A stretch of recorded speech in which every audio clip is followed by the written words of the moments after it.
Ini adalah suatu bentuk peradilan yang mana peradilan ini juga mengkhianati terhadap keadilan itu sendiri.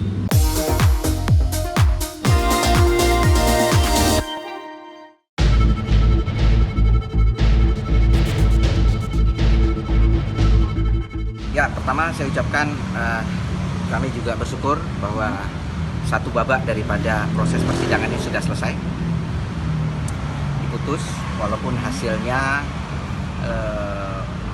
harus kami dapat adalah sedikit mengecewakan. Namun sebenarnya hasil ini sudah dapat kami prediksi jauh sebelum putusan ini diputuskan. Saya sudah ngomong ke Bu Weni tadi pagi, saya katakan bahwa Bu, ini kita harus siap dengan kemungkinan terburuk. Dan saya juga udah diskusi dengan Pak Ferry, saya sampaikan bahwa kemungkinan terburuknya gugatan kita akan ditolak. Ya. Mengapa? Karena jawabannya gampang.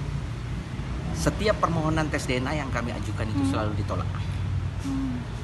Dan pemahaman hakim tentang alat bukti tes DNA itu kalau saya lihat dari pertimbangannya sangat minim, sangat dangkal dan kering. Dia masih memformulasikan seolah-olah pembuktian itu ada di penggugat.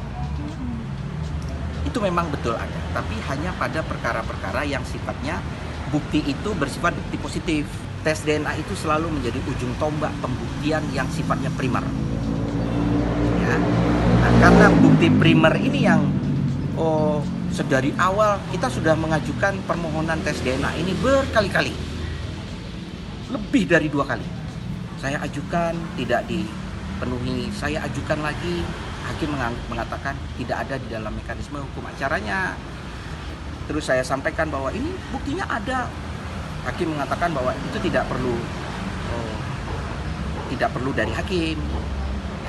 Saya coba kemarin itu untuk lari dari tes DNA dengan menghadirkan namanya kesaksian supletoir, yang mana kesaksian supletoir itu nanti adalah suatu kesaksian yang mengunci daripada semua saksi-saksi yang dianggap masih belum lengkap. Sehingga dengan saksi supletoir ini, maka saksi dan pembuktian menjadi lengkap.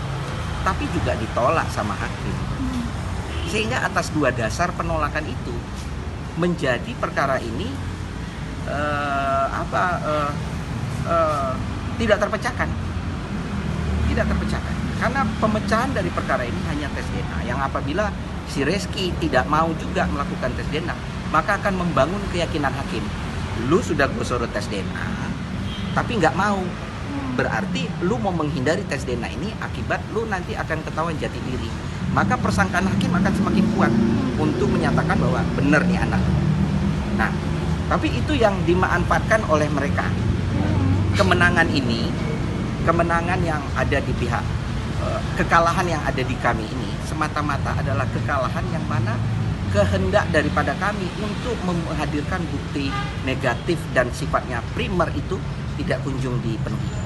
Ini adalah suatu bentuk peradilan yang mana peradilan ini juga mengkhianati terhadap keadilan itu sendiri.